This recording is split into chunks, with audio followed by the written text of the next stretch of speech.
Ndërsa shikues dhe motra, selam aleikum. Mirë se takojmë përsëri në këtë takim të përjavshëm në emisionin Koncepte në peshore. Do të mundohemi sot të konceptojmë drejt çështjen e Kuranit, çfarë është Kurani, çfarë synon Kurani, çfarë përfshihet te Kurani dhe si ta kuptojmë drejt, si ta konceptojmë drejt dhe si ta përditësojmë drejt këtë shpallje të Zotit. Dhe për të kuptuar më tepër rreth kësaj teme, do të jemi sot në shoqërinë e Hoxhës së nderuar Hoxh Enis Rama. Hoxh, selam aleikum, se vini. Aleikum salam dhe ndrojnë mesazhi. Kur flasim për Kuranin, dim që Zoti ka komunikuar me Muhamedit alayhis salam në forma të ndryshme, përmes ëndrave, përmes inspirimit, përmes Xhibrilit, dim ato që quhen hadithe kutsi dhe të tjera transmetime profetit. Ndërkohë, kur themi Kuran, çfarë përmban dhe çfarë përcaktohet si Kuran? Bismillahirrahmanirrahim. Allahun e falenderojmë dhe vetëm për të ndihmën dhe falë kërkojmë. Sa i përket Kuranit, Kurani është libri i fundit që Zoti xhallahu ala zbriti njerëzimet, udhëzim dhe mësim për ta përmes Xhibrilit, melekut të shpallës drejt Muhamedit sallallahu alaihi wasallam.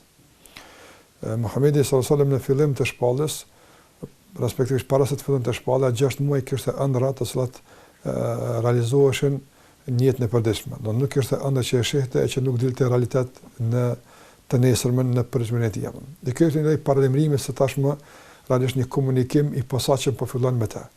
Dorso pas se filloi shpallja, tashmë Muhamedi sallallahu alaihi wasallam kishte kanal të posaçëm të komunikimit me Zotin xhallahu ala, që përmes kësaj vinin fjalët e Zotit xhallahu. Dhe ky është Kurani.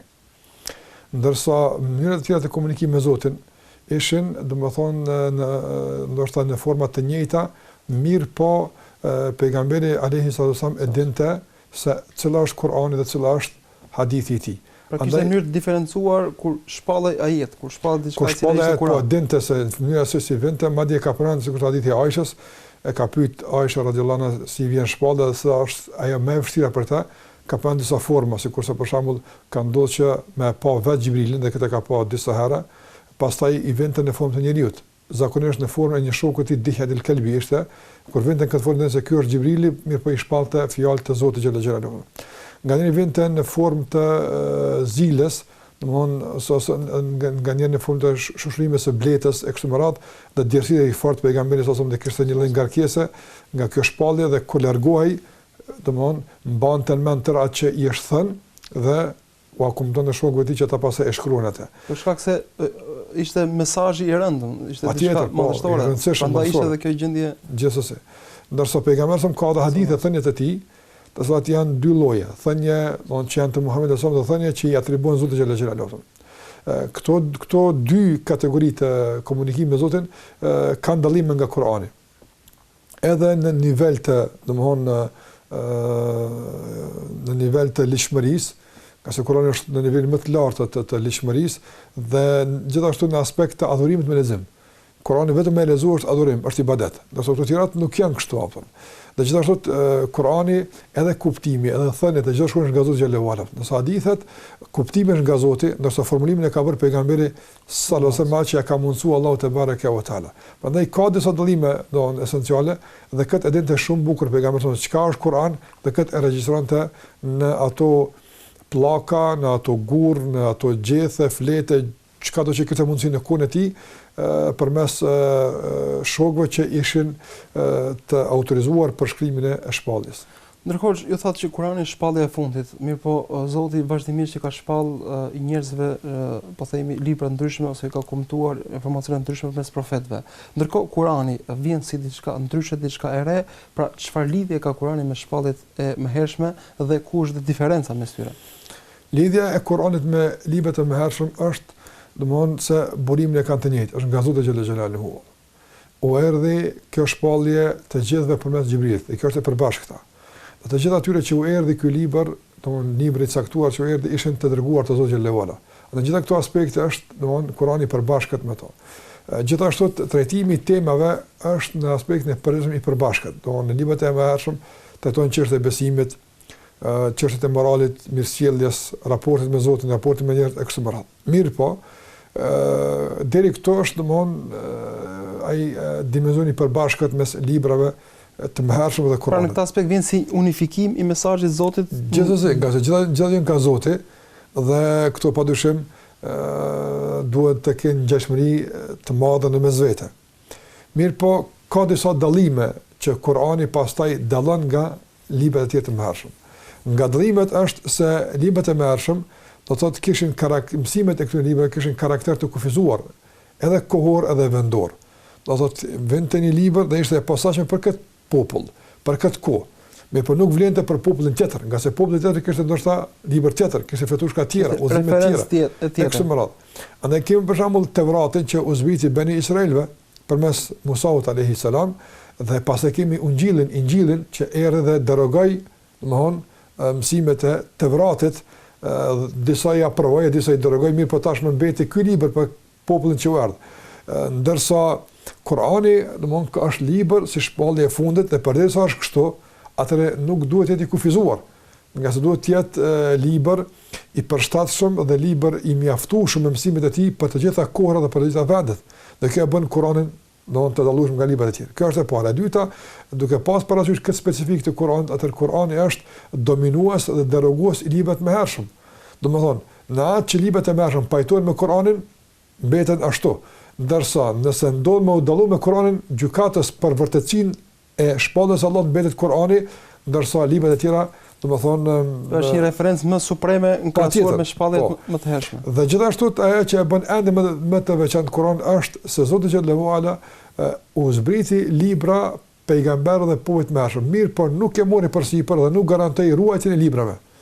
Andaj edhe dora e njeriu shpesh herë përzihej në shlyerjen e teksteve njerëzve të caktuar pastaj po patjetër librat e mëhershëm kanë shtim dhe kanë heqje të verseteve, të teksteve të caktuara, varësisht nga situata, do të thonë që ata i kanë pa njerëz të përshtatshme ose interesave të pushtetarëve, interesave të klasës së caktuar e kështu me radhë. Këto ndryshime realisht janë të njohura, nuk ka diçka kjo që realisht po thuhet pa ndonjë fakt. Kjo është e njohur, thonë. Pastaj ne kemi edhe sa të katolibët apo nga diet kur Konstantini i parë do më deshte që të ketë një referencë, pasi që e pranoi, domthonë krishterizmin dhe dihet pse ka pranuar krishterizmin në konferencën e Nikeas që u mbajt në vitin 315, domthonë pas lindjes së Jezusit Isaut alayhis salam, domthonë pasi pranoi krishterizmin dhe këtu aprovuan disa gjëra të caktuara, ndërtua edhe Triniteti dhe kjo është një prej katastrofave që i ngjau fesë krishtere dhe u kërkua që të ketë një referencë. Erdhën libra të shumta. Dhe në fund përmes standardeve të caktuara që u përdorën, u përgjigjen gjithë katër të njohura. Dhe gjitha këto janë me kuptues, domthonë se gjitha këto janë me kuptues se ka dora njëri këto hise, domthonë ka interesi politika kanë ndikuar në këto libra dhe e kanë humbur në masë të madhe domthonë legitimitetin dhe sigurinë.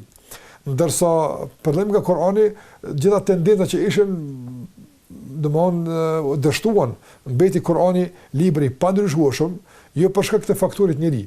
Po për shkak që Zoti xhallahu ala në kuadër të zbritjes së Kuranit e zbrit ajetin që ku garanton të ruajtjen e tij. Inna nahnu nazzalna dhikra wa inna lahu lahafizun. Pa kur them për garancinë, ne kemi zbritur Kur'anin dhe ne do të ruajmë atë. Ne Allahu xhallahu ala.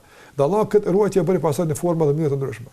Pra kjo është po themi elementi kryesor i garancisë që muslimanët besojnë se nuk është i ndryshueshëm apo ka dhe faktorë të tjerë siç janë ato historik edhe të tjerë që vërtetojnë se Kurani është i pandryshueshëm dhe për këtë situash lehtësishme të ka fakte të pamohueshme që dëshmojnë se Kurani nuk ka ndryshuar. Mirë po, kush është ai që e ka garantuar këtë pandryshueshmëri është Allahu xhallahu ala. Për ne muslimanëve është siguri. Për ata që nuk i besojnë Zoti xhallahu ala, ka argumente më të rëndë të prekshme që të gjalla të pamohueshme që garantojnë, domethënë pa prekshmërinë e Kuranit nga dora e njeriu. Për shembull, nga ato është se Kurani është libri i vetëm i cili mbahet mend nga fillimi deri në fund në masë të madhe të njerëzve. Dhe kjo masë e madhe të njerëzve është e pamundur që gjithë të dakordohen për shtrëmbim të caktuar, për model të caktuar, nuk është e mundshme. Faktorisht ka miliona njerëz që memorizojnë nga koha pejgamberit sa me të njëjtë mënyrë. Është paramendon për shembull në lindjen perëndim njerëz e kanë mbajtur mend Kur'anin dhe pa u takuar kur pa u pas njëre dhe masa të mëdha të njerëzve është problem me menaxhimin e një format të tillë të deformuar këto masa të njerëzve këto për masa shekullore të gjenerata të shumta pa asnjë ndryshim dhe domthonë ne gjejmë për shembull një njerëz nga perëndimi e mëson Kur'anin përmesh shkon e lexon taj lindja tja apo për ta verifikuar për certifikuar në mënyrë. Për të certifikuar sigurisht pranë dhe aja përcjell edhe pse nuk e njohin gjuhën e njëri tjetrit, nuk njihen fare, dhe kjo është padyshim argument i qartë. Pra nëse dikush do të botoj diçka qëllimisht gabim për Kuranit, me njëherë do të vihet tre sepse shumë vetë e kemi zënien përmendsh të Kuranit gjenerat pas gjenerate në masa të mëdha. Shiko, kjo është duhet me vënë një vizitë përfuni në masa të mëdha të njerëzve. Për miliona njerëz, nuk bëhet fjalë për problemi është kjo që kemi me sinkronizu gjithë të masë njerëzve në shtëm zaktuar. Se pa mund të shpapton, nuk mund të shpapton. Nuk janë taku, nuk janë po. E para, e dyta, domethënë që është ende më e rëndësishme është shkrimi i Kuranit. Kurani është shkruar në kohën e pejgamberit sa. Pastaj është grumbulluar dhe shtubuar në një kopje në kohën e Ubekrit. Pastaj është shumëzuar në 7 kopje në kohën e Uthmanit. Dhe prej kësaj pastaj ka marrë për masa të mëdha. Pa asnjë dyshim. Ajo kopje e Ubekrit ka qenë kopja e Uthmanit. Ajo kopja e Uthmanit është shumëzuar dhe pastaj edhe shkrimi është bërë bashkë me zënën përmesh, dhe gjitha këto janë bërë një garancë, domethënë që kanë pamundsuar skajshmërisht, domethënë çfarë lloj ndërhyrje dhe intervenime në librin e Zotit xhelal xhelal. A ka sot ndonjë prej kopjeve të Kuranit që botuar në kohën e Uthmanit? I cili po janë të shpërndarë në qendrat islamike. Po. Ajo ta shiko, domethënë, ajo kopja është veç si një lloj domethënë mostrë e të së kaluarës. Nga se mbi të janë shumëzuar me miliarda Kurana që janë nga ako. Dhe gjitha kanë qenë njëjtën vit, njëjtë pa asnjë shkrim të nevojshëm absolutisht. Dhe kjo më kuptues se domthon Kurani në fazat më kritike i ka shpëtuar ndryshimet e tij. Çfarë është faza kritike? Faza e kalimit nga një kopje në shumë kopje. Dhe kur ne arrim për shembull nga një kopje të bëjmë miliona kopje, të gjitha njëjta sikur të kopja por tashmë kjo është e pamundshme që të largohet nga tregu, që të deformohet. Nga sa realisht një kopje është e mundshme për miliona kopje, edhe këto kopje edhe të përmbledhura brenda 2 kopertinave, po edhe të përmbledhura në kokën e njeriut, apo dhe të sinkronizuara në mënyrë të mrekullueshme. Do ata që kanë zënë përmesh e kanë verifikuar zënien përmesh me shkrimin. Edhe ata që kanë shkruar e kanë verifikuar me atë që zën përmesh. Dhe ky bashkëpunim i ndërsjellë mes 2 mënyra të zënies përmesh, padyshim është një garancë e mjaftueshme që ky Kur'an është nga Zoti xhallahu ala, nuk është nga dikush tjetër. Gjithashtu Allahu xhallahu ala ka thënë: "Wa law kana min ghayri indillah lawajadu fihi ikhtilafan katira." Po të ishin nga ndokush tjetër, jo nga Zoti, do gjinin tek kundërshtina të shumta. Dhe gjejmë që Allahu xhallahu ala këtë sfidim u bëri. Edhe popet merr, po edhe sot kjo sfidë është. Nuk është e mundshme të gjithë kundërshtojnë Kur'an, domthonë dikun diçka, pastaj mbas disa rreshtave mohon. Megjithëse që Kurani ka informata të shumta, ka shkenca të shumta që trajtojnë në vetën e tij. Dhe është e pamundshme që ta shkojmë me një vi. Pra koha e vetëm që nuk e ka hedhur poshtë atë që ka Kurani vazhdimisht, po përkundër ka vërtetuar dhe ka dëshmuar dhe ka forcuar më tepër këtë fakt se Kurani është nga Zoti xhallahu ala dhe i pandryshueshëm dhe mundësia e ndryshimit është zero. S'ka mundësi absolutisht. Persona që memorizojnë çdo gërm hoç nuk është thjesht memorizojnë thelbin e saj, pastaj si mund të ketë diferenca. Kurani domthonë është kjo është e veçantë e Kuranit, domthonë memorizojnë çdo detaj. Po, edhe veçantë aty është domthonë memorizohet nga popull që s'e din asnjë fjalë nga gjuha arabe. Dhe kjo nuk ndodh, nuk ka libër në botë, nuk ekziston, nuk ka ekzistuar asnjëherë. Kemi fakte historike. As sot, as kaluar nuk ekziston libër në botë që mësohet kaq shumë përmendsh, kjo e para. Ende më e çuditshme se kaq, që mësojnë përmendsh këtë libër njerëzit që nuk kanë lidhje me këtë gjuhë, asnjë shkollë nuk e din, ndërsa mësojnë fjalë për fjalë, pa ndryshuar fare. Dhe kjo është patyshim e veçantë. Provojmë mësojmë libër përmendsh për shembull. Për me kjo vëllai. Sot që ke dëshirë e dën atë libër, e lexon atë libër, nuk ke mundësi më mëso përmesh. E mëson kuptimisht, i mëson disa rreshta, mund të citosh pjesë nga libri. Ta mësosh fije për padin fund, e pamundshme është. Nuk mundesh apo. Prandaj pastaj gjithashtu për shembull, kënaqësia e leximit. Shikoj ti mund për shembull del një këngë e caktuar, për shembull që njerëzit dëgjojnë këngë janë disa herë, po diku fillon bëhet monoton, nuk e ka atë kënaqësinë e herës së parë për shembull apo. Lexon një libër 2 herë, 3 herë, 5 herë, po diku mos nuk e ka atë kënaqësinë e parë. Kurani është i veçantë. Lexon sa të lexosh, duke sigurisht për herë parë lexon. Do lexon shumë herë, të duket pothuajse është diçka e re për ty. Dhe kjo kënaqësi e vazhdueshme e shpirtit, dhe kjo energji e re që të mbush vazhdimisht, ja më kupton se nuk mund të jetë fjalë e njerit pas e Zotit xhallahu ala. Dhe jo që nuk është e njerit në tërësi, pas një fjalë të njerit nuk ka në këtë Kur'an, i tërë është nga Zoti xhallahu ala. Hoç ju flisi për masa njerëzish që e lexojnë vazhdimisht, e mësojnë gjithë përmendesh dhe një fenomen i cili nuk ka të ngjarë. Çfarë shtyn këta njerëz? Ku qëndron madhështia e këtij libri që nuk memorizojnë thjesht një vjersh apo një pjesë apo një kaptim, po gjithë librin bëhet fjalë për besoj mijëra, qindra mijëra versete. Madhështia e këtij libri është vëllai domthon e shpërndar në fusha, në dimensione të shumta të ndryshme. Fillimisht madhësia e vlerave të Kuranit. Nëse lexojmë në Kur'an, Allahu xhallahu ka përmendur vlera të shumta të këtij libri. Mjafton vlerë për këtë Kur'an se fjala e Allahut të manduar, fjala e Zotit xhallahu ala, fjala e krijuesit ton. Dhe kjo është mjafton madhësi për këtë libër dhe vlerë për këtë libër. Pastaj madhështia e shpërblimit të këtij libri. Domthon një shkruajnë këtë libri 10 shpërblime. Domthon nuk ka libër në dunjë që të mundson shpërblime kaq të mëdha vetëm nga leximi i tij. Mos flasim nga të folet me këtë libër, të punuar me këtë libër e kështu me radhë. Paramendon për shembull thot pejgamberi sallallahu alaihi wasallam se ditën e gjykimit njerëzit caktuar do të vijen në kokë kurora të nderit. Në dunja kurorat mbretërore janë kurorat më të çmuara që njerëzit i lakmojnë dhe u pëlqejnë dhe u bëjnë përshtypje. Në ditën e gjykimit kurora reale, të vërteta nga Zoti xhallahu ala quhen kurorat e nderit. Kush janë këta? Thotë ta janë prindrit e atij fëmiu që e ka mësuar Kur'anin përmbash. Shikoj këto vlera nuk t'ja pas libër. Prindrit. Çfarë do të pasojë me personin i cili pastaj thotë pejgamberi i thuhet bartët e Kur'anit ditën e gjykimit, ai që ka lexuar Kur'an, ka punuar me Kur'an, i thuhet lexo dhe ngritu. Vendi në xhenet do të jetë te ajeti i fundit që ke qenë duke lexuar në dunjë. Atë kjo ngritje për shkak dunjë në ahiret e vazhdueshme jep me kuptim se ky libër madhësia e tij është vlera e këtij libri, te përkatësia e këtij libri, kujt e ky libër i Zotit xhallahu ala. Madhësia e këtij libri është gjithashtu te madhësia e formulimit, stilistikës, ka mahrit arabat, jo arabat, formulimit të arrish për shembull që ngjarje të mëdha historike ti përmbledhësh me plot kuptim në disa rreshta dhe pastaj nga këto rreshta të dalin libra më u komentu, është më vërtet e veçantë apo domthon, e veçantë e stilistikës, e veçantë e formulimit, e veçantë e renditjes, e veçantë e përshkrimit, e veçantë e përzgjedhjes. Gjithë këto e bëjnë Kur'anin madhështor, domthon në aspektin e formulimit, të tekstit, stilistikës së tij gjuhësore kështu më radh. Pastaj ajo që e bën Kur'anin madhështor është gjithashtu madhësia objektive të tij. Ajo që e synon Kur'anin me realizu, është tepër madhështore. Rallë libra që janë përmbledh në kuadër të këtij libri, caktuar për shembull pas Kur'anit, gjitha ato objektiva madhore që synon autori me realizu për këtë libër. Është e pamundshme.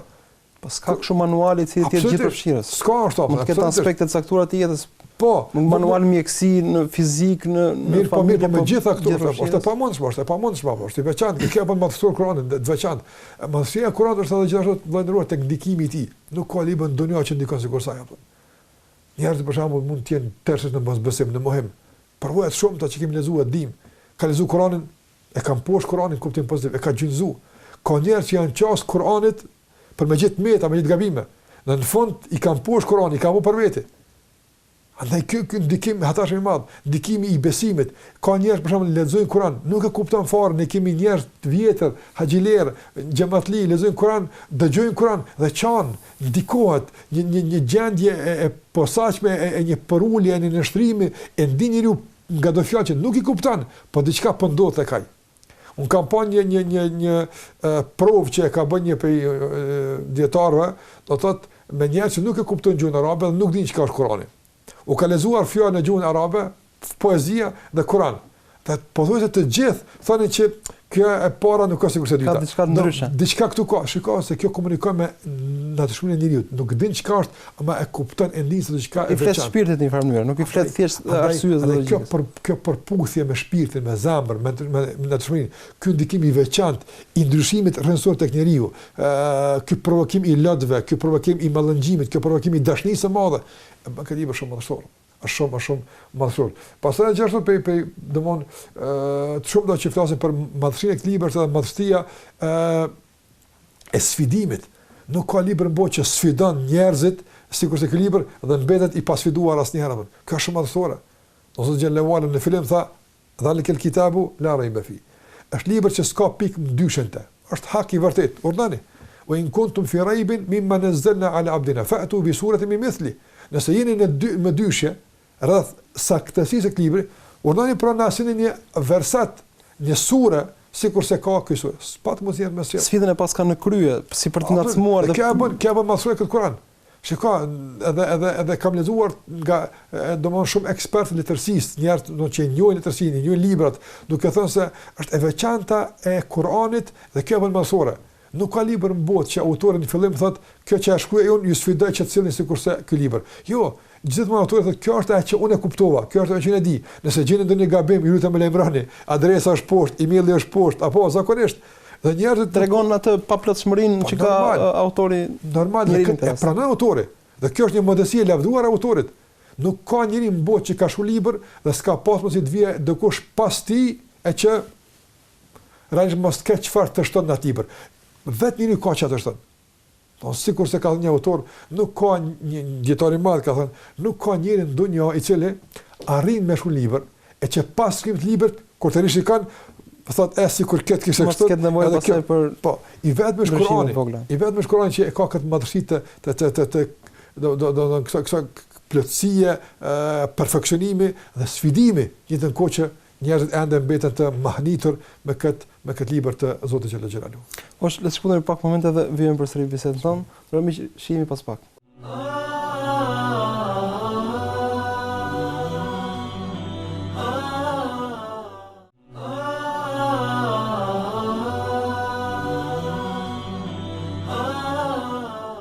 Jemi rikthyer në studio pikërisht miq për të vijuar bisedën me hoxhën e nderuar Enis Rama dhe po flasim pikërisht mbi Kuranin.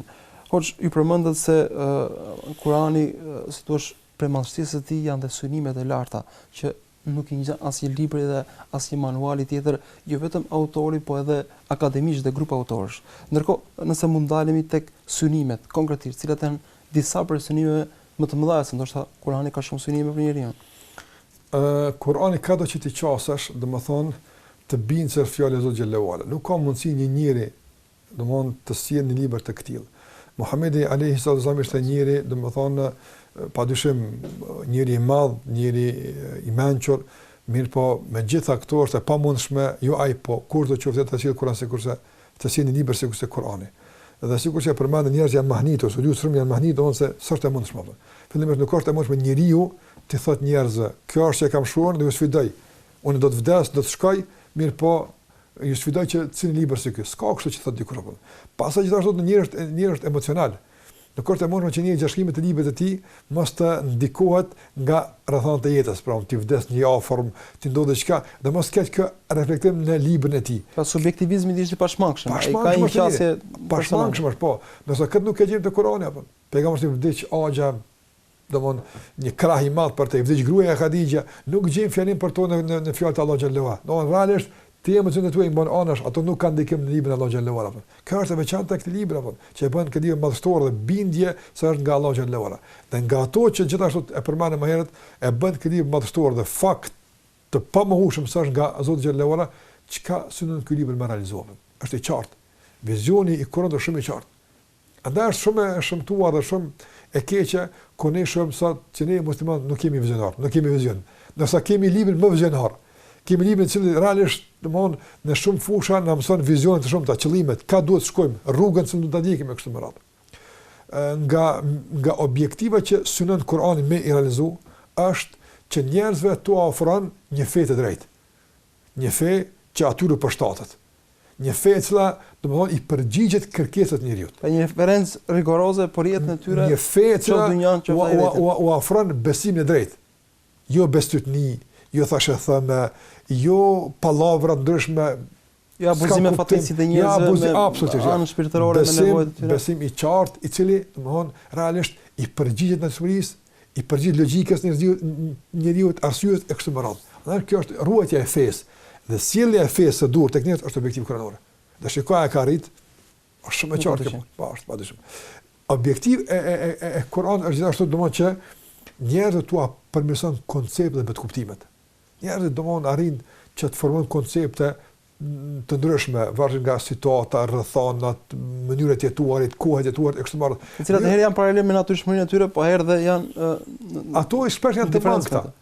Ose janë në kundërshtim me natyrën njerëzore, ose janë të dëmshme, ose janë huqje totale, ose mund të jetë relativisht e saktë dikur, por është jo e plot. Jo e plot. Andaj Kurani njerëz u plotson dhe u përmirëson konceptet, kuptimet. Domthon, synim i Kuranit është rregullimi i mënyrës së të menduarit, që mos jetë indikuar nga epshi, nga rrethonat, nga interesat individuale. Do realisht Kurani synon një lloj pavarësie të sjell mendjes apo duke ushqyer me informata të duhura. Qase mendja ka të ushqet. mendja kanë të orientohet. Dhe ose do të ushqet me epsh, me pasaj është e shturur, ose do të ushqet nga presionet e përditshmërisë, nga rrethanat e caktuara, pastaj është egoja vet. Patjetër, pastaj dim ka e shpjekë. Ose do të ushqet me informata dhe bot kuptime të duhura që pastaj domthonë e pavarësojnë nga rrethanat, e bëjnë mbi ato, jo peng të tyre. Dhe këtë objektiv synon me e realizuar tek njeriu, ta pavarëson njeriu, ta bën të lirë njeriu, ta nxjerr nga gjitha ndikimet e kësaj dunjaje që realisht njeriu e ngulfat, e robnojnë, ta nxjerr nga gjitha këto, ta bën njeriu zotni, udhëheqës, ta bën atë i cili ka të gjitha në udhëheqje, ndërsa ai vetë është rob i Zotit xhel xhelaluhu. Gjithashtu nga objektivat e Kuranit është që tek njerëzit të sjell modelin e duhur të mirësjelljes, kodin moral, që fatkeqësisht tek njerëzit është zakonisht i lkundur, i shturur, i parëndësishëm e kështu me radhë. Qytetërimi janë ku gjithçka është reduktuar pastaj në interesa materiale larg parimeve dhe morale. Andaj Kurani jep rëndësi të madhe sikur tha pejgamberi bu'ithu li utammima makarim al-akhlaq. Jam dërguar të plotësoj vlerat e moralit. Ju keni të vlera, e keni të mangëta, se keni të formuluar si duhet. Unë kam marrë të plotësoj këto vlera të moralit. Prandaj edhe pejgamberi ishte vetë në piedestalin, në nivelin më të lartë të moralit, të mirësjelljes, të edukatës, që ndikonte shpesh që edhe armiqt t'i kthehen fesë së Zotit xhallahu ala, pikërisht për shkak të sjelljes së Muhamedit sallallahu alaihi wasallam. Është objektiv që me formu njërin intelektualisht, shpirtërisht dhe moralisht. Çdo dimensioni jetës së tij me bunjërin të plot. Gjithashtu nga objektivet e Kuranit është që njeriu tua lehtëson adhurimin, jo tua vërtetëson. Që ka për shembull në të kaluarën po dhe sot, ka njerëz ndërmjet që rreth e shohin se mënyra më e drejtë adhurimit është të bëhet përmes vuajtjeve, përmes mundimeve, përmes ngarkesave e kështu me radhë, ose njerëz ndjekin ekstremizma të ndryshëm, qoftë atë të shtrëngimit dhe vështirësimit, ose qoftë atë të tolerimit të skajshëm. Domthonë, realisht asnjë punë se kryen për Zotin xhallahu ala, nuk ka adhurim në jetën e tij. Nuk e mbledhsuar këtë raport. Mirë, po thonë unë besoj Zotin dhe tash unë kam mënyrën time si besoj Zotin. Dhe kjo është padyshim ekstrem tjetër, i kundërt me këtë të shtrëngimit dhe të ngarkesave. E Kurani vjen me ekuilibru këtë udhëtim të njeriu drejt adhurimit të Zotit xhallahu ala, me fundin binor e duhur, apo larg ekstremeve, larg ngarkesave, por edhe larg shturave dhe lehtësimeve. Lehtësimi kuranor dallon nga lehtësimi e psharak. Njeriu lehtëson vetën në bazë të epshit. Dhe kjo është padyshim shumë egoiste, është shumë e paqëndrueshme, e rrezikshme. Mirë, po Kurani lehtëson lehtësime të ekuilibruara, të rregulluara, të cilat nuk e çrregullojnë udhimin e njeriu të ka Allahu xhallahu ala. Prandaj ka ardhur u lehtësu njerëzve jetën, ka ardhur u lehtësu njerëzve problemet e jetës, me të kalu më lehtë sfidën këtë dunjë, më lehtë me e kalu edhe udhimin te Allahu xhallahu ala në këtë botë dhe në botën tjetër që nuk është udhimi i lehtë. Prandaj Kurani është libër i lehtësimit, sikur Allahu tha: "Taha ma anzalna alayka al-Qur'ana litashqa." Nuk ta kemi zbrit këtë libër me të vështirësuar ty. Do më sjell ty probleme, ngarkesa. Jo, ne ta kemi si këtë libër për me të garantu jetë të mirë, jetë të lumtur, të rehatshme, në këtë dunja dinjitoze dhe dale faqe barë para Allahut të manduar. Gjithashtu nga, domethënë, objektivet e Kuranit të shumta është edhe, domethënë, pas individit që e pranon në formimin e tij në aspektin intelektual, shpirtëror, moral e kështu me radhë, që tashmë nga ky model i këtij individi të ndërtohet familja. Domethënë, familja ka një trajtim të posaçëm në Kur'an, i kushtohet vëmendje posaçme si një bërtham e rëndësishme e shoqënisë. Kurani e synon familjen. Kurani domthon e kërkon familjen. Kurani e ushqen familjen, e ndërton familjen, e ka objektiv, e ka synim, të rëndësishëm familjen. Dhe pas familjes e synon shoqërinë. Flet shumë për shoqërinë. Familja e shëndosh është produkt i kuptimit të drejtë të Kuranit dhe aplikimit patjetër të drejtë. Domthon Kurani individin e ushqen me kuptimet e duhura. E ngrit këtë nivel, e bën me jetë të dinjiteshme. Ky individ është bërthama e familjes, apo kryefamiljari. Pastaj familja është bërthama e shoqënisë. Dhe në mënyrë të përshkallëzuar, Islami, Kurani respektivisht, domthon e ngrit njerëzimin, e unifikon njerëzimin. Nga objektivet e Kuranit është që të largon mospajtimet, të largon urrëtiet, të largon kacafytjet, konfliktet mes njerëzve, të sjell paqe, andaj dhe feja që e solli ky libër, Kurani është Islam, feja e paqes, feja e mirëkuptimit, feja e komunikimit. Pikërisht në këtë libër vëllai ler gjejmë ku Allahu thotë ja juhen nas, o ju njerëz, gjithë ju njerëz, a jeni musliman, a jeni musliman, çka do qeni, a jeni njerëz? Inna khalaqnakum min dhakarin wa untha. Ne ju kemi krijuar nga një grua, nga një burr, një grua. O ja'alnakum shu'uban wa qaba'ila lita'arafu. Ju kemi ndarë në popull, në fise, jemi të ndarë. Po kjo ndarë nuk është për të përqa. Kjo ndarë nuk është për të luftu mes vete. Li të arafu, që të njiheni mes vete, të shkëmbeni përvoja, të respektoni, të bashkëpunani. Ata është bashkëpunimi ndërnjerëzor, mirëkuptimi, largimi i dilemave, largimi i konflikteve, largimi i luftave, sjellja e paqes mes njerëzve, lumturisë është objektive e Kuranit. Kurani synon me sjell paqe në dunjë e asaj lufta dhe trazira mes njerëzve. Ndërkohë, ju po flisni për shumë gjëra shumë të rëndësishme që bota sot ka shumë nevojë. Ekspertët socialë ngrenë alarmin për rrezikimin e familjes, rrezikimin e njete me parime morale, rrezikimin edhe e jetës fizike, rrezikimin e sigurisë. Ndërkohë, si të arrijmë që Kuranin ta kemi pjesë të përditshmërisë për t'i aplikuar këto mësime, për t'i aplikuar këto synime që më pas jeta të jetë pikërisht kjo që ju po thoni. Dhe mos keni thjesht Kurani një mënyrë, po themi, mallëngjimi ose thjesht ibadeti, pasi edhe ajo është vlerë e madhe, sepse ju thatë që një shkronjë ka sevap të madh tek Zoti, po synimet e tij nuk janë thjesht këto pra, që të lexojë një shkronjë dhe të marrin sevap, por se të aplikohen. Pa si të arrijmë këtë sfidë? Ne fillimisht duhet ta kuptojmë Kuranin drejt. Kurani nuk është libër vetëm i leximit të adhurimit. Nuk duhet Kur'an ta trajtojmë në mënyrë kaq të kufizuar dhe kaq të mangët fatkeqësisht, nga se kjo është pastaj privimi i vetes nga shumë mirësi që mund t'i marrim nga ky libër madhështor që vjen nga Zoti xhalla xhelalu. Andaj ne kemi nevojë me njoft Kur'anin. Të njohim obligimet tona ndaj Kur'anit. Ne kemi nevojë që ta lexojmë këtë libër për ta kuptuar këtë libër, jo për të fituar vetëm shpërblime nga leximi i tij, për ta kuptuar këtë libër, të meditojmë këtë libër. Ne kemi nevojë që të konsultohemi me këtë libër vazhdimisht si referencë e sigurt ku përmes saj ne domthonë i verifikojmë gjërat, i kuptojmë gjërat. Është një filtri që atje filtron kuptimet tona, kuptimet tona, veprimet tona e kështu me radhë. Realisht ne kemi për obligim si musliman, domthonë që këtë libër ta kemi shumë më pranë jetën tonë. Kështu bëhet kjo. Të largohet largësia mes neve, të zbutet ai domthonë inferioriteti jon përballë librit. Ta kemi një shoqërim më të madh me këtë libër. Ta kemi mik më të afër, më tepër të flasim për të, më tepër të diskutojmë rreth ajeteve të tij, më tepër të ligjërohet për të, më tepër ta lexojmë për ta kuptuar, për të punuar me të meditojmë rreth ajeteve që flet Kurani e kështu me radhë. Mësimet e tyre më prezant në vetë tonë, në familjet tona, në instrument arsimore aty ku shkëmbejmë ide dhe kuptojmë njëri tjetrin, le të jetë Kurani referencë pastaj. Ne për shembull duhet ta përdorojmë Kuranin për të bashkuar mes vete, jo për të ndarë. Ne sot si musliman kemi shumë probleme në këtë aspekt. Nuk kemi të unifikuar. Për gjëra shumë thjeshta, për gjëra shumë ndoshta sekondare ne ndahemi, ne përçahemi, ne flasim keq njëri për tjetrin, nuk bashkëpunojmë. Kjo është gjë fatkeqëse. Kemi dërim të dëgjojmë njëri tjetrin, të justifikojmë njëri tjetrin. Ndërsa Kurani vjen na mëson për objektive madhore, për të mësuar se këto gjëra s'kanë një vlerë të madhe, këto mund të jenë prezant, pa absolutisht nuk guxojnë të shkaktojnë kaq probleme te ju, nga se ju duhet të kapeni për objektive madhore, për çështje madhore. Prandaj duhet të shërbejmë me Kur'an për të bashkuar. Nuk duhet unë të vi me version privatimin që ta imponoj se kështu duhet të bashkohemi. Edhe ai të vjen me kusht të braktisim versionet individuale, të braktisim interesat personale, të bashkohemi rreth fjalës së Allahu xhallahu ala. Nga se Allahu xhallahu ala e quajti këtë libër litar ku atje bashkohemi. Wa atasimu bihablillah. Shiko, wa atasimu kaponi për librin e Allahut. Mos u kapni për mendimet e filonit, e fistekut, mos u kapni për përvojat e mia, tuaja, për interesat e këtij. Jo, kaponi bihablillah, për litarin e Allahut. Ky është Kurani. Dhe pikërisht këtë atë në sura Al-Imran ku Allahu flet për këtë kapje të unitetit, çka thot Allahu xhallahu ala? Thot kujtone kur ishte armiq, ishte të ndarë dhe Zoti u bashkoi me këtë libër. Si ishin sahabët para se marrë shpallë?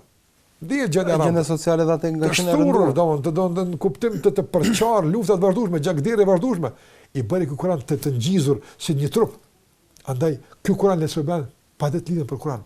Na mjafton vallai udhëzimi i Kur'anit, dhe padyshim edhe interpretimi i Kuranit, sunet e pejgamberit alayhi sallam po flas për Kuranin si një libër që duhet ta përdorim për të unifikuar, jo për të ndarë me këtë libër. Gjithashtu këtë libër duhet ta përdorim për të njohur ligjet e Allahut kozmologjike, sikurse i njohim ligjet e Allahut shariatike, domthon kuptim të ligjit edhe aspekt juridik. Po Allah flet këtë libër për ligje që janë të pandryshueshme. Mbi çfarë baze ndërtohen shoqëritë, si rënohen shoqëritë, si funksionon këtë dunja. Për shembull, ligji i shpërblimit dhe i dënimit, ligji i shkakut dhe pasojës. Në perfekte Kurani trajton, të kuptojmë se e bën këtë, kjo vjen. Ne muslimanët kemi nevojë shumë të kuptojmë ligjin e shkakut dhe pasojës. Të kuptojmë se nuk vije gjë nga qielli pa u munduar, përpjeku, pastaj vjen pasoja e tillë. Prandaj është sikurse duket ka Einsteini, një fjalë të mirë të tij është në definimin e çmendurisë. Çka është çmenduria? Ka thënë ta bësh punën e njëjtë disa herë dhe të presësh tjera rezultate. Kjo është mendoria, nëse don rezultat tjetër, duhet ta ndryshosh vetëm tani fillimisht. Edhe ne, nëse dëshojmë tjera rezultate, në kuptim pozitiv, duhet ta ndryshojmë mënyrën e menduarit. Duhet ta ndryshojmë veprimet tona, çështjen tonë ndaj njëri tjetrit, çështjen tonë ndaj problemeve të caktuara. Dhe gjitha këto mëson Kurani. Hajde të shërbejmë me klip të njëjtë këto gjëra. Këtu s'ka mundësi me pas pajtime. Janë gjitha gjë që na pajtojnë, na bashkojnë. Ta përdojmë Kur'an si libër që nga ai e njohim besimin në Allah xhallahu ala. Të bashkojmë rreth besimit në Zotin që na mëson Kur'ani, rreth vlerës së njëjtëtit. Ky Kur'an thotë muslimani ki vëlla. Dhe kjo është e mjaftueshme që mos ta dorëzosh dhe mos ta braktit për asgjë nga se është vëlla, nuk e ku ta qosh. Apo kur do qofsaj, çfarë do mendimi që ka, nëse besimtar është vëlla jot. Dhe mendoj që këto gjëra janë më rëndësishme të kuptojmë muslimanët sot dhe të çasën këtë libër me këtë zërëzat me këtë presi. Meditimi është i rëndësishëm, analiza është e rëndësishme. Unë ftoj të gjithë kolegët e mi hoxhallar, musliman, presi që gjitha xhamiat, ku do qofshim, të hapim këtë libër, të flasim për ajet e librit, të komentojmë surën Fatiha, ta njohim Fatihan, që e lexojmë me 10 gjatë ditës, a e dim çfarë lexojmë? Çfarë kuptime ka Fatiha? Sa ndikon Fatiha në përmirësimin e gjendjes tonë? Pastaj surja Kul huwallahu ahad, Falak, Nas, përmend nga këto sure të shkura që ne i dimë lexojmë, sa kemi përfituar nga ato? A din sa mësime ka këtu? A din sa udhëzime ka këtu? Hajde të flasim për Kur'an shumë. Mos të flasim për ato që nuk na takojmë. Mos të flasim për probleme që nuk dimë të zgjedhim ato, nuk na përkasin neve ato, nuk kanë bëjmë neve ato. Ti kthehemi librit të Allah xhallahu ala dhe këtij udhëzimi që me të vërtetë të përfitojmë dunjë dhe në ahiret. Ndërkohë, së fundmi ka dhe një kategori e cili ndoshta komunikon me Kur'anin në distancë, pra ka njerëz të caktuar që e vlerësojnë Kur'anin për anët e dimensionit të shkencor, për dimensionin e tij moral, pra ka vlerat ndaj morale, dhe aspekte të tjera, por sa e rëndësishme është që sa e domosdoshme është që Kurani të besohet i plot. Pra jo vetëm aspektet e caktuara, po çdo gjë me Kur'anin të vlerësohet me të njëjtin vlerësim, pra jo në mënyrë diferencuar, pra si libër shkencor apo libër thjesht i vlerave morale. Kurani nuk është libër i shkencës, sepse ka të shkencë. Kurani nuk është libër, domethënë, që njerëzit mund ta përdorojnë selektive. Është libër i kompletuar i plot dhe funksionimi i tij është vetëm kështu i mundshëm. Ndikimi i tij vetëm kështu është i mundshëm. Çfarë selektive ndaj tij realisht mund të sjellë edhe pasojë jo të mira tek njeriu, nga se nuk din ti ku mund dal tek marrja e tij. Ku e din ti çka ka lidhje? Me atë të tërën, sikur se tha Allah xhallahu ala udkhulu fi silmi kafa. Futuni në këtë fe që ky libër me të komplet, pa ndarje. Spaku në aspektin e besimit, në aspektin e pranimit. Pastaj aspekti i zbatimit mund të jetë dikun nuk për arsyetoj, nuk për le, mund të jetë dikun i qaluar, dikun të ketë nga dalësi, gradualitet, mirë po spaku në aspekt të pranimit do të jetë i tërësishëm. Kjo është e parë. E dyta, ne duhet të kuptojmë objektivat për çka Kurani. Ato që ka fillim. Për çka Kurani? Kurani ka ardhur, sigurisht se kam njëri me formu në çdo aspekt. Ka ardhur me mësu besimin, ka ardhur me mësu udhëzimin, ka ardhur me mësu moralin, ka ardhur me ushqy shpirtin, ka ardhur me formu si shkencëtar, si mësues, si udhëheqës, si prind, si qytetar, si njeri e kështu me radhë. Prandaj, nëse e marrëm vetëm aspektin shkencor të Kuranit dhe braktisim aspektin moral, shikoj çfarë po ndodh sot. Për shembull, fatkeqësisht kemi njerëz të shkolluar, fatkeqësisht kemi, ka shumë tjerë të mirë, po kemi edhe tjerë të cilët për shembull e keq përdorin shkencën, e keq përdorin dijen për interes aktor, shkatërrojnë popull, shkatërrojnë gjenerata për interes aktor. Këtyre nuk mungojnë shkenca. Jo, këta për shkencë larg mund të ndalojnë të gjitha. Të një parim tjetër i Kuranit. Mirë po, ku është morali, ku është edukata, ku është përgjegjësia, kështu me radhë. Prandaj shikoj, marrja selektive të lënë të gjymtuar, apo ose për shembull ta marrë vetëm aspektin e besimit, po edhe praktikës. ku është ndikimi i këtij besimi pastaj? Çfarë kuptimi ka besimi pa praktik? Kështu më radh. Prandaj Kurani nuk të toleron që të kesh çështje selektive nga se nuk e ke këtë, nuk ke ti kompetenca me nda. Merre kështu çfarë është, puna me të dhe padyshim se do ta shohësh në jetën e përditshme ndikimin e tij, përmirësimet që ai ta mundson dhe gjithë ato të mira që folën për to edhe shumë tjerë që nuk patën mundësi të flasin për to. Po çdo të shblef për këshillat e juaja dhe le shpresojmë që ky emision ka hapësirë të shërbejë si një nxitje modeste për gjithësi për ne që të reflektojmë më tepër mbi Kuranin dhe synimet e tij, së paku tek surat që lexojmë gjatë namazit dhe ato që janë më të thjeshta, më të vogla. Padyshim kjo që ne folëm deri më tani është një përpjekje shumë e vogël modeste për të thënë diçka për Kuranin, nga se të flasësh për Kuranin, këtë libër madhështor brenda Emisioni është sfidë në vetë, sikur që e ke të njohur, mirë po unë shpresoj që disa udhëzime që i dhan veçanërisht këtu një rezime, se më lën shumë shkurt, është domethënë veçanërisht tek çështja e objektivave, domethënë Kurani ka ardhur për rol caktuar, respektoje këtë, njihe këtë rol të Kuranit. Dhe mundsoja Kurani që ta luan rolin e tij në tonë përditshme. Pa timi të hapur, mos kemi barriera edhe kur lexojmë Kuranin. Ti largojmë këtë barriera, është e mundshme. Ose përmes leximit të përkthimit, ose përmes shpjegimit, komentimit e kështu me radhë. Dhe gjithashtu domthonë spaku domthonë diçka nga Kurani të njohim në mënyrë pak më të detajzuar sa që dim deri më tani, përmendesh një sura apo diçka më tepër. Të njohim pak më thelbësisht këtë Kuran. Por asesi duke mos jep vetë së interpretimit, ka se për këtë ka rregulla të caktuara, por me mesatare të caktuar. Aty që është e qartë, aty që nuk ka nevojë për mjete për me kuptuar, shumë e qartë e merr. Aty ku ka nevojë për interpretime të caktuara, ku mund të shkaktohen pastaj mendime, përplasje e mendime, duhet të referohemi libra të duhura që flasin për këtë libër, dhe mendoj që nëse ne vetëdijsohemi për botë libri, shumë gjëra do të lëvizin në aspektin e duhur pozitiv. Do të shpëtojë një herë. Faleminderit për këtë, do të shpëtoj. Rami, këto ishin minutat e sotme, folëm për Kuranin dhe kryefjala e gjithë emisionit është pikërisht ajo. Do ta njohim më tepër, do të largojmë çdo barrierë mes nesh dhe Kuranit, le të jetë ai një manual i vërtet për çdo problem që ne kemi, qoftë në familje, qoftë në shoqëri dhe ku do jemi. Zoti shpëlojë që na ndoqët mirë ta takofshim. Selam aleikum.